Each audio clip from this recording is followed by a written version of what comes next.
کے والد ابو قحافہ حضرت ابو بکر صدیق کو زمانے طفولیت میں بچپنے میں لے کر کے گئے اور سب سے بڑے بت کے سامنے کھڑا کر کے کہا بیٹا یہ تمہارا سب سے بڑا خدا ہے، اس سے جو چاہو مانگ لو۔ اتنا کہنے کے بعد وہ واپس چلے جاتے ہیں۔ حضرت ابو بکر صدیق رضی اللہ تعالی عنہ اس بت کے سامنے کھڑے ہو جاتے ہیں اور عرض کرتے ہیں انی جائعون، اے سب سے بڑے خدا، اے سب سے بڑے معبود، انی جائعون، میں بھوکا ہوں، فاطعمنی، مجھے کھانا دے۔ اگر تو خدا ہے تو میں بھوکا ہوں تو مجھے کھانا دے۔ وہ بت بھلا کیا جواب دے سکتا ہے؟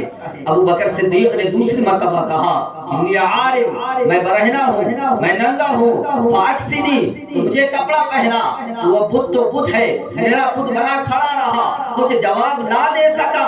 پھر حضرت ابو بکر صدیق رضی اللہ تعالی عنہ نے تیسری مرتبہ کہا فَإِن كُنْتَ إِلَٰهًا فَامْنَعْ نَفْسَكَ، اگر تو معبود ہے تو اپنے آپ کو بچا، اس لیے کہ آج میں تجھے توڑنے والا ہوں۔ پھر وہ کیا جواب دیتا؟ کچھ جواب نہ دیا۔ آپ نے بڑا سا پتھر اٹھایا اور اس پہ پٹک دیا، جو معبود باطل تھا ٹکڑے ہو کر کے فرش زمین پر گر گیا۔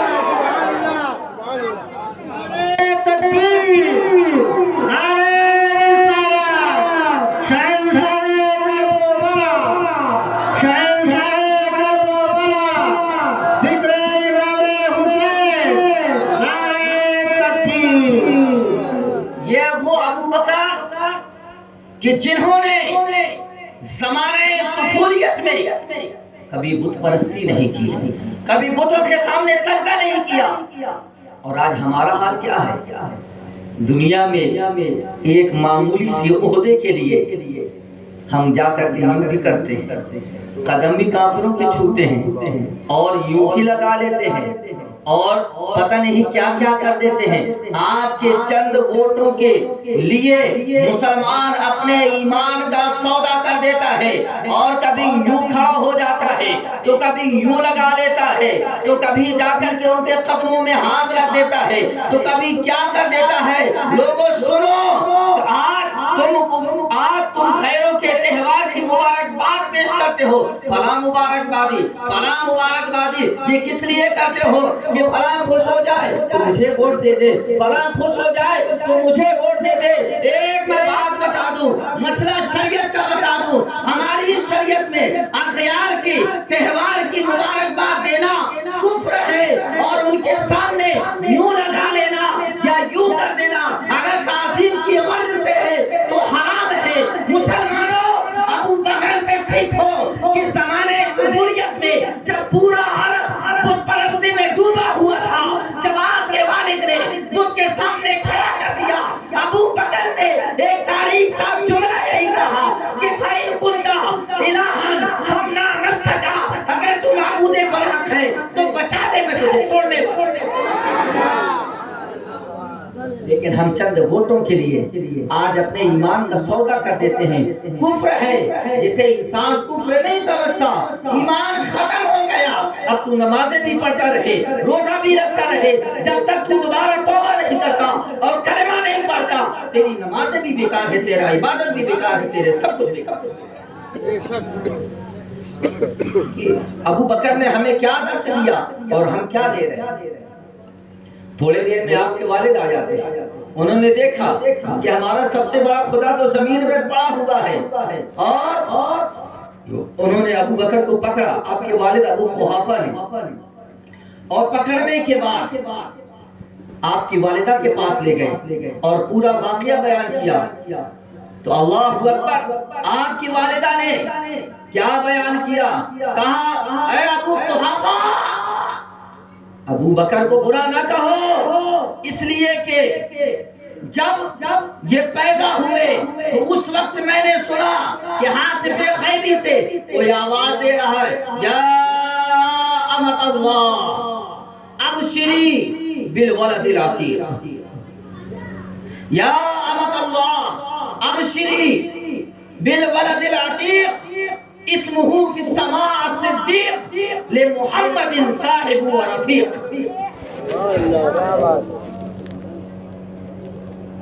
بکر پیدا ہوئے، ہاتھ پہ غیبی سے آواز آئی، یا امت اللہ، اے اللہ کی باندی، اے اللہ کی بچی، اے اللہ کی لونڈی، اے اللہ کی بندی، اب شری تجھے مبارک ہو، بالولد العتیق، تیری گود سے جنم لینے والا بچہ کوئی معمولی بچہ نہیں ہے، یہ وہ بچہ ہے کہ جس کا نام آسمانوں میں صدیق ہے اور دنیا میں میرے محبوب کا یار غار ہوگا، دنیا میں میرے محبوب کا دوست ہوگا، دنیا میں میرے محبوب پہ سب سے پہلے ایمان لانے والا ہے۔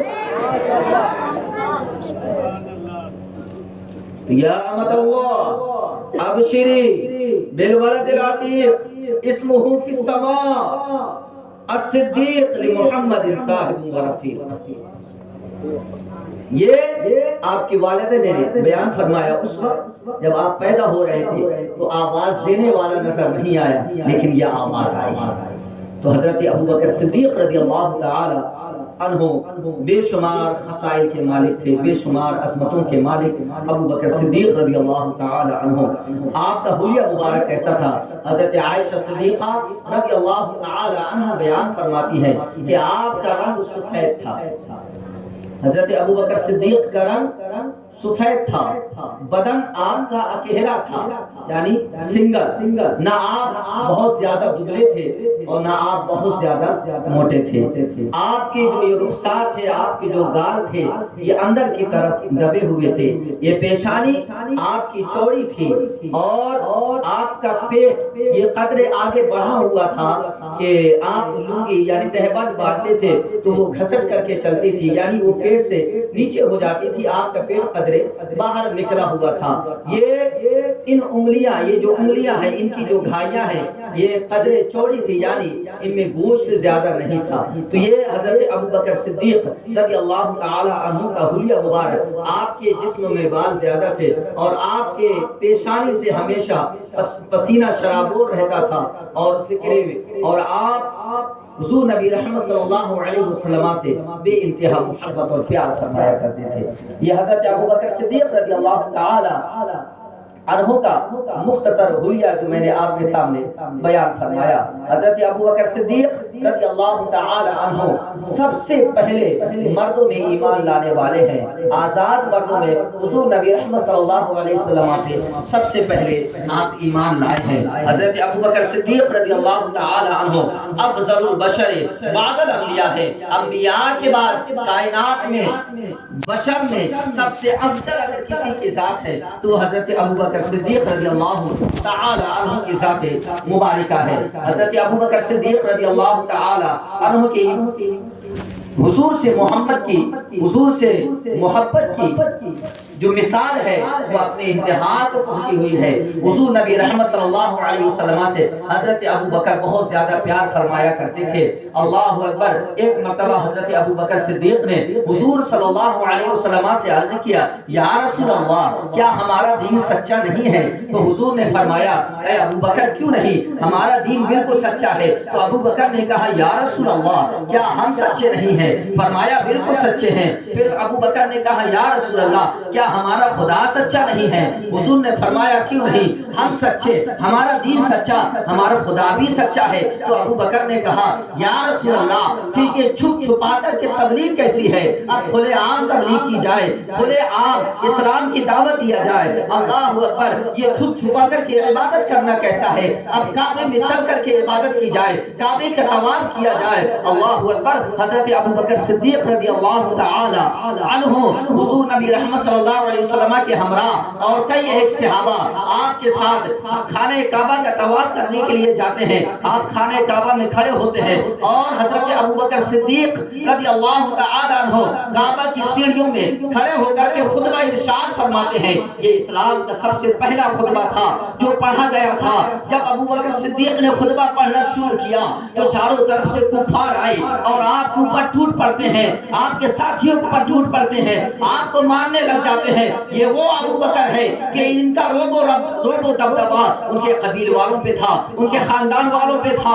وہ ابوبکر کے زمانے جاہلیت میں جن کی توتی بولا کرتے تھے، وہ ابوبکر کی جو لوگوں کے فیصلے کیا کرتا تھا، وہ ابوبکر جو قبیلے کا سردار بھی تھا، وہ ابوبکر کے قبیلے والوں کے ان کے سامنے جسارت اور ہمت نہ ہوتی تھی، آج وہ ابو بکر حضور کے دامن سے وابستہ ہو گیا ہے، کعبے کی سیڑھیوں پہ کھڑے ہو کر کے وہ خطبہ دے رہا ہے۔ جو آپ کے ساتھی تھے، جو آپ کے قبیلے والے تھے، جو آپ کے خاندان والے تھے، وہ آپ کے دشمن بن جاتے ہیں، چاروں طرف سے آتے ہیں، آپ کے اوپر ٹوٹ پڑتے ہیں، آپ کو مارنے لگ جاتے ہیں، اتنا مارتے ہیں کہ آپ فرش زمین پہ تشریف لے آتے ہیں۔ فرش زمین پہ تشریف لے آتے ہیں، بے ہوش ہو جاتے ہیں۔ آپ کے قبیلے کے لوگ، کچھ لوگ آ گئے اور انہوں نے کہا کہ سنو، ابو بکر کو ہم نے امان دیا۔ امان دینے کا مطلب یہ ہوتا تھا کہ اب اسے کوئی ہاتھ نہیں لگائے گا، اور انہوں نے کہا لوگوں سنو، اگر اس پٹائی کی وجہ سے، مار کی وجہ سے ابو بکر انتقال کر جاتے ہیں تو ابو بکر کی دیت کے بدلے میں، قصاص کے بدلے میں ہم عتبہ بن ربیعہ کو قتل کریں گے، اس لیے کہ اس نے سب سے زیادہ مارنے میں حصہ لیا ہے۔ اللہ اکبر۔ آپ کے قبیلے والے آپ کو بے ہوشی کی حالت میں اٹھا کر کے آپ کی والدہ کے پاس لے گئے اور کہا کہ ان کا خیال رکھیے گا، دیکھ بھال کریے گا۔ پھر ابو بکر صدیق رضی اللہ تعالی عنہ کو ہوش آ جاتا ہے۔ ہوش آنے کے بعد جب ان لوگوں نے دیکھا کہ ابو بکر کو ہوش آ گیا تو کچھ لوگ تو وہیں رہے اور کچھ لوگ چلے گئے کہ اب ان کو ہوش آ گیا، اب ان کی جان بچ جائے گی۔ حضرت ابو بکر صدیق رضی اللہ تعالی عنہ کو جب ہوش آیا اور بولنے کی سکت آپ کے اندر پیدا ہوئی، جو سب سے پہلے جملہ آپ کی زبان سے باہر آیا وہ یہ تھا کہ حضور کیسے ہے، حضور کیسے ہے، ان کا کیا حال ہے؟ تو آپ کے قبیلے والوں نے کہا اے ابو بکر، اسی محمد کی وجہ سے آج تم اس حالت کو پہنچ گئے، اور پھر تمہاری زبان میں انہی کا نام ہے، تو کچھ لوگ اس وجہ سے چلے گئے ناراض ہو کر کے کہ جس کی وجہ سے مار کھائے ہیں، پٹائی ہوئی ہے، جان کو آ پڑی ہے، آج بھی ان کے لبوں پہ انہی کا نام ہے۔ تو کچھ لوگ تو چلے گئے اور کچھ لوگوں نے کہا اے ام الخیر، اے سلمہ، اب انہیں ہوش آ گیا ہے، اب تم ان کے کھانے پینے کا خیال رکھنا۔ پھر وہ لوگ بھی چلے جاتے ہیں۔ آپ حضرت ابو بکر صدیق رضی اللہ تعالی عنہ آپ اپنی والدہ سے فرماتے ہیں کہ حضور کی حالت کیسی ہے، تو آپ فرماتی ہیں کہ ہمیں معلوم نہیں ہے۔ تو آپ کی والدہ آپ کے پاس کھانے کے لیے کھانا اور پینے کے لیے پانی پیش کرتی ہیں۔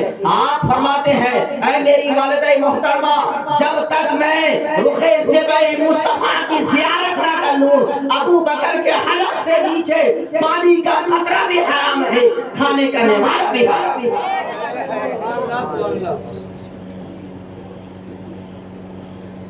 تو حضرت ابو بکر صدیق رضی اللہ تعالی عنہ نے اپنی والدہ سے کہا کہ جاؤ عمر فاروق اعظم کی بہن ام جمیل کے پاس جاؤ، انہیں پتا ہوگا کہ حضور کیسے ہیں۔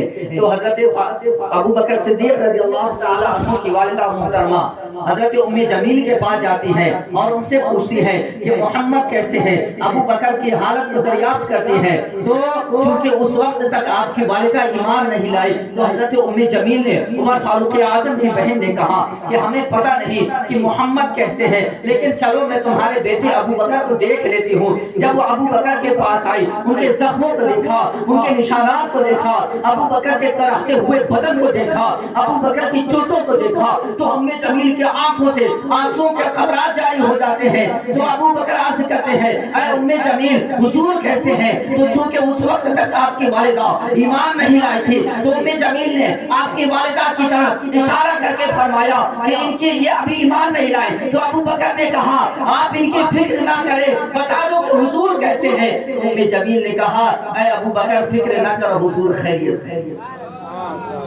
حضور خیریت سے ہے۔ تو آپ کی والدہ نے کہا قسم خدا کی، جب تک حضور کے رخ زیبا کی زیارت نہ کر لوں اس دل کو سکون نہ ملے گا، اس لیے کہ اس دل کو راحت اور سکون آمنہ کے لال کے دین سے ہوتا ہے، آمنہ کے لال کی زیارت سے ہوتا ہے۔ رات آ گئی، جب لوگوں کی آمد و رفت بند ہو گئی، اس وقت حضور نبی رحمت صلی اللہ علیہ وسلم دار ارقم میں تھے. آپ کی والدہ اور شمیل حضرت ابو بکر صدیق رضی اللہ تعالی عنہ کو لے کر کے حضور کے پاس گئی اور جیسے ہی دروازہ کھلا حضور نبی رحمت صلی اللہ علیہ وسلم نے ابو بکر کو دیکھا. ابو بکر نے مصطفیٰ کو دیکھا. نگاہ سے نگاہ ٹکراتی ہے. ابو بکر کو جب مصطفیٰ نے دیکھا, اپنے یار کو دیکھا, تو مصطفیٰ کے آنکھوں سے نور کی جھم جھم بارش ہونے لگ جاتی ہے. آپ کے آنکھوں سے آنسوؤں کے موتی جھڑنے لگ جاتے ہیں. مصطفیٰ نے ابو بکر کو دیکھ کر کے آنکھوں سے آنسوؤں کے قطرات جاری ہو جاتے ہیں. ادھر ابو بکر رو رہے ہیں, ادھر مصطفیٰ رو رہے ہیں, اور مصطفیٰ ابو بکر کے سینے سے لپٹ جاتے ہیں اور رونے لگ جاتے ہیں. اس رونے کی وجہ سے وہاں جتنے موجود صحابہ تھے سب رونے لگ جاتے ہیں. یہ حضور سے محبت ابو بکر کی ہے. یہ حضور سے انتہا درجے کی محبت ابو بکر کی ہے. اور لوگوں سنو کہ محمد کی محبت دین حق کی شرط ہے. محمد کی محبت دین حق کی شرط اول ہے. اسی میں ہو اگر خامی تو سب کچھ ناممکن. ابو بکر نے گویا یہی درس دیا کہ اگر حضور کی محبت نہیں تو لوگ سب بیکار ہے. حضور کی محبت ہی ہمارے لیے دلوں کا چین ہے. حضرت ابو بکر صدیق رضی اللہ تعالی عنہ کی سیرت مبارکہ پہ مکمل طور پر گفتگو کرنے کے لیے گھنٹوں درکار ہے. اس مختصر سے وقت میں ہم پوری سیرت تو نہیں بیان کر سکتے, لیکن کچھ تابندہ نقوش آپ کے گوشے گزار کر لیے. ایک دو حدیث میں سنا دیتا ہوں آپ کو, پھر اس کے بعد اپنی گفتگو کو میں ختم کرتا ہوں. اللہ کے نبی علیہ السلام نے ارشاد فرمایا کہ اگر میں کسی کو دنیا میں اپنا خلیل بناتا تو میں ابو بکر کو اپنا خلیل بناتا.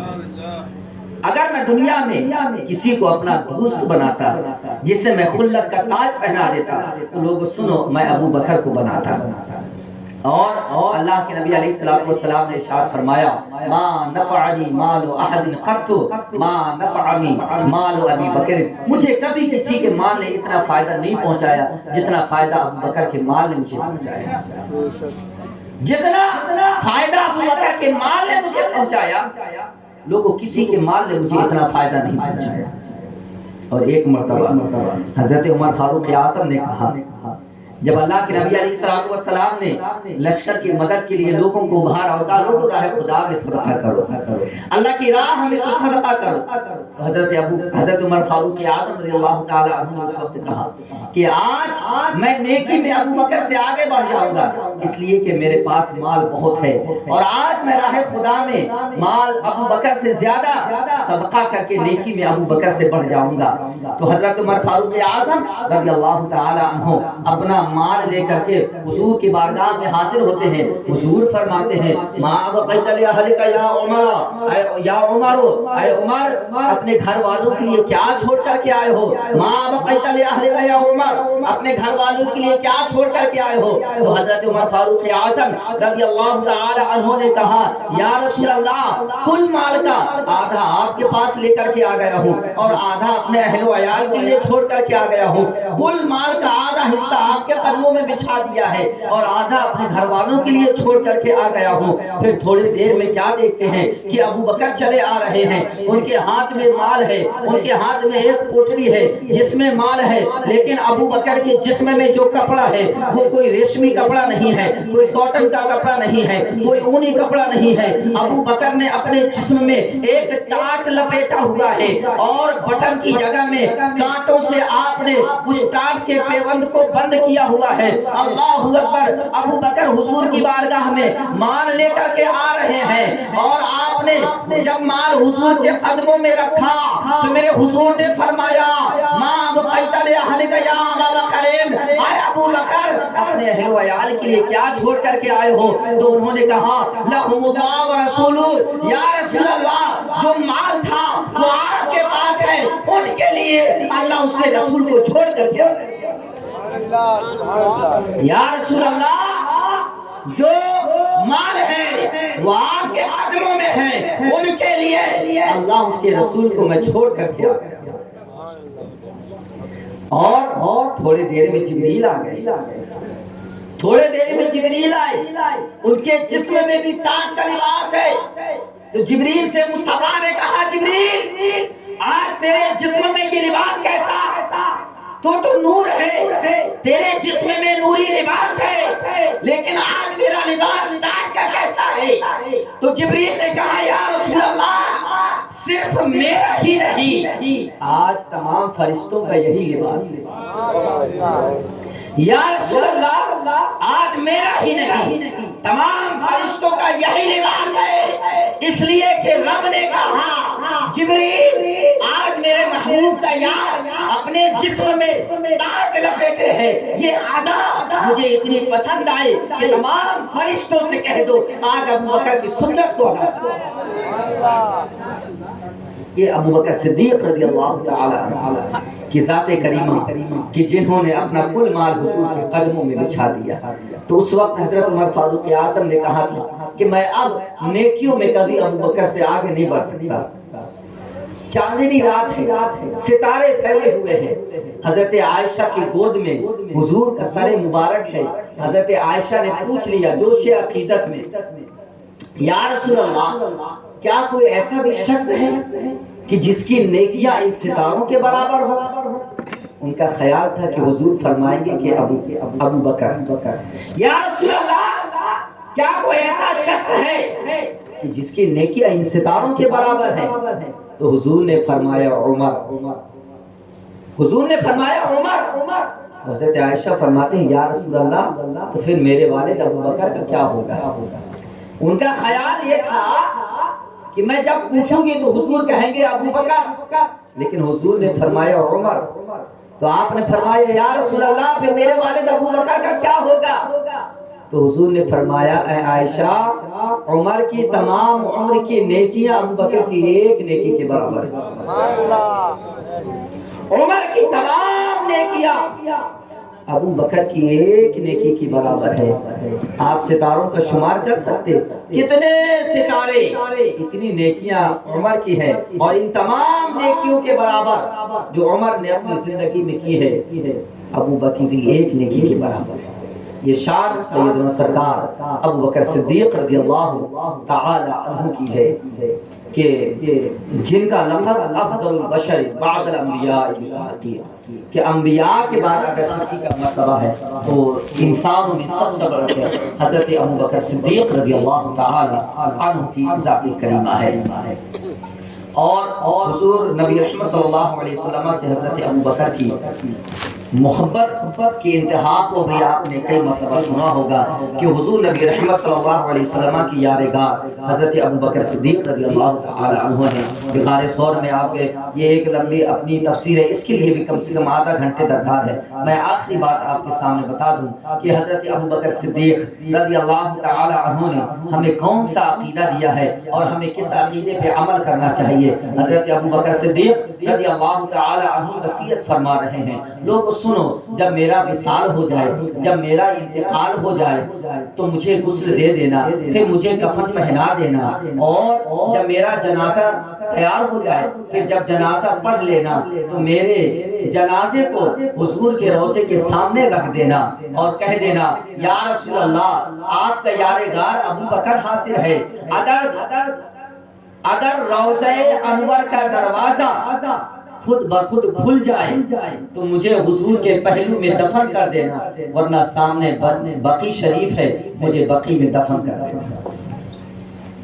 کیا کہا ابو بکر نے؟ لوگوں اگر میرا انتقال ہو جائے تو مجھے غسل دینا، کفن بھی دینا، جنازہ بھی پڑھ لینا، یہ سب کرنے کے بعد میرے جنازے کو حضور کے روضے کے سامنے رکھ دینا۔ اور کیا کہا؟ کہنا یا رسول اللہ یارگار حاضر ہے، اگر روضے کا دروازہ کھل جائے تو حضور کے پہلو میں دفن کر دینا، ورنہ سامنے بقی ہے مجھے وہاں دفن کر دینا۔ مسلمانوں عقیدہ مل گیا، صحابہ کا عقیدہ ہے کہ رسول زندہ ہیں، ورنہ جس وقت ابو بکر نے یہ وصیت کیا اگر آج کا کوئی ملا اور مولوی ہوتا تو کہہ دیتا ہے ابو بکر حضور تو مر کر کے مٹی میں مل گئے ہیں اور تم یہ کیسی وصیت کر رہے ہو؟ حضور بھلا قبر انور سے کیسے جواب دیں گے؟ حضور کیسے حضور کے قبر کا حضور کے روضے کا دروازہ کیسے کھلے گا؟ ارے یہ تم تو شرک کر رہے ہو۔ آج کا اگر کوئی ملا اور مولوی ہوتا تو کہتا ابو بکر تم شرک کر رہے ہو، لیکن وہ ابو بکر تھے اور جو آپ کے ساتھی تھے وہ صحابی تھے، وہ جانتے تھے کہ حضور کل بھی زندہ تھے، حضور آج بھی زندہ تھے، حضور قیامت تک زندہ رہیں گے۔ تو جب حضور نے وصیت کی کسی صحابی نے کوئی انگلی نہیں اٹھائی، کسی نے کوئی اعتراض نہیں کیا، بلکہ جب انتقال ہو گیا وصیت پہ عمل کیا، روضے کے سامنے حضرت ابو بکر کے جنازے کو رکھ دیا اور کسی کہنے والے نے کہا یا رسول اللہ آپ غیار گار حاضر ہے، اتنا کہنا تھا کہ آپ غیار گار حاضر ہے، اس کے بارے میں یا رسول اللہ فیصلہ فرمائے۔ زمانے نے دیکھا، تاریخ گواہ ہے، حضور کے روضے کا دروازہ کھل گیا اور قبر انور سے آواز آتی ہے لوگوں دیر نہ کرو ادخلوا الحبیب الی الحبیب، ادخلوا الحبیب الی الحبیب، لوگوں سنو دیر نہ کرو، یار کو یار کے پاس لٹا دو، دوست کو دوست کے پاس لٹا دو۔ مجھے عقیدہ مل گیا، اگر رسول مر جا کے مٹی میں مل گئے ہوتے، ماشاء اللہ اگر رسول کا جسم مٹی میں مل گیا ہوتا تو ابو بکر یہ نہ کہتے اور قبر انور سے آواز بھی نہ آتی۔ تو قبر انور سے آواز کا آنا اور یہ کہنا کہ ادخلوا الحبیب الی الحبیب، لوگوں دیر نہ رکھو، دیر نہ کرو، میں کب سے مشتاق تھا کہ میرا ابو بکر آئے، اب دیر نہ کرو، یار کے پاس یار کو لٹا دو۔ عقیدہ مل گیا کہ حضور کل بھی زندہ تھے، حضور آج بھی زندہ ہے، حضور قیامت تک زندہ ہے۔ اور جو کہے کہ حضور مردہ ہے تو سمجھ لینا خود مردہ ہے، اور جو کہے کہ لوگوں حضور مردہ ہے تو کہہ دینا مردہ ہوگا تو، جس نبی کا میں کلمہ پڑھتا ہوں وہ نبی زندہ ہے، اس لیے کہ عقیدہ بریلی کے امام محمد رضا کا نہیں ہے، یہ عقیدہ 200 سال کے مولوی کا بنایا ہوا عقیدہ